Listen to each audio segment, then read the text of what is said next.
In many quarters, there is a desperate need in America today, in America this week, for a healthy dose of religious humility. There are too many people getting too much face time on television who claim exalted status for Christianity and who are demeaning other faith traditions, particularly that of Islam. And my friends, this has got to stop. The trigger for this latest wave of intolerance is media coverage, many of you have seen it, about a plan to build a Muslim community center 2 blocks from Ground Zero. The center will have a mosque, an auditorium, and a pool. It is modeled after YMCAs and Jewish community centers all across the country. For all I know, it's got locker rooms and childcare. Now, to be very clear here, reasonable, faithful, caring people can disagree about how they feel about this facility being built so close to Ground Zero. But that does not justify the wave of fear and suspicion that has washed over this country over the last 10 days. The media are now calling this a wave of Islamophobia that is sweeping across America. I saw a story this week on CNN about a minister in Gainesville, Florida, who has declared September 11th of this year Burn the Quran Day. Thank you for your reaction. That was mine. This guy is a minister at a non-denominational church called the Dove World Outreach Center. He said all kinds of disparaging, insulting, inaccurate things about Islam that I'm not going to repeat from this pulpit. His message is about hate and fear, and I can assure you there is nothing in the Gospels, there is nothing in the teaching of Jesus Christ that says anything about burning the holy texts of other traditions. It is not there. The proposed burning of the Quran is obscene. It is not the work of peace. It is not the work of understanding. It is not the work of building bridges. It is insanity. Now, the good news is there are a lot of groups, a lot of churches, even the National Association of Evangelicals, who are condemning this action and urging the church to cancel their event. A conversation about God demands grace and openness, a willingness to learn, to have our own ideas challenged, our convictions questioned. These are the hallmarks of humility.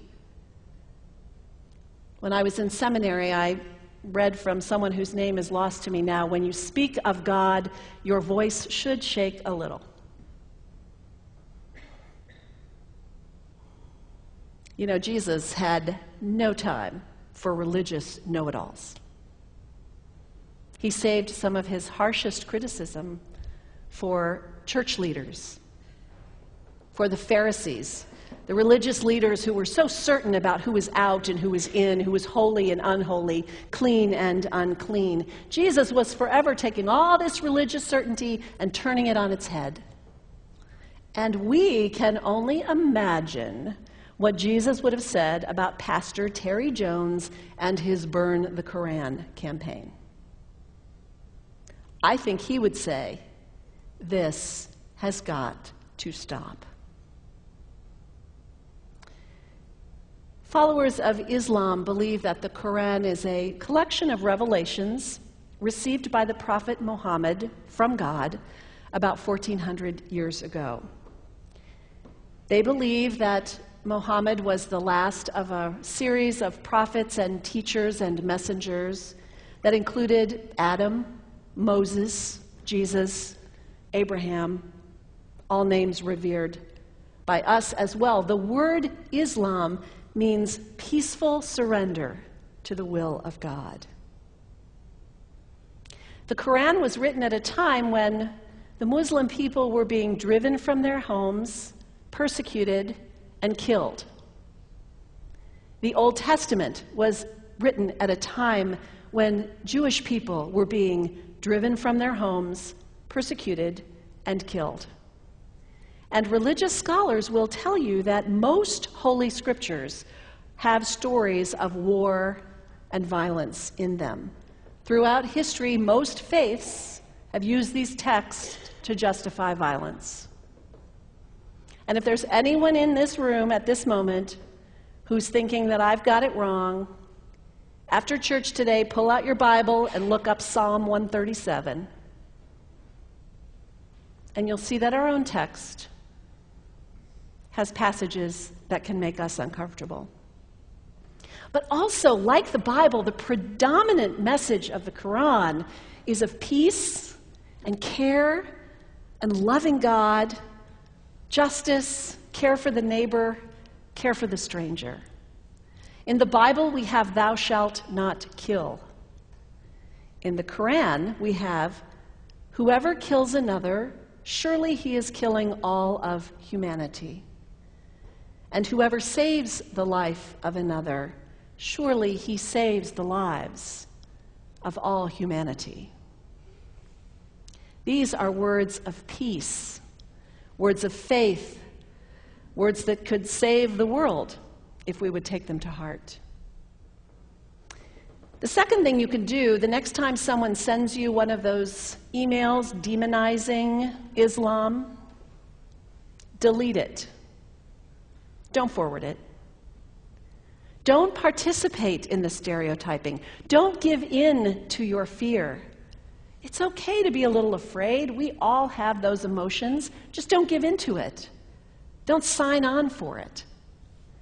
Don't focus on this tiny group of extremists who commit acts of violence. Focus on the hundreds of millions of Muslim people in the world who are people of faith, whose priorities and concerns and families are not so different from your own. And third, when you think of Muslim people, think of individuals. Think of the professor at Ohio State. Think of the engineer at Honda. Think of the teacher at the elementary school down the street.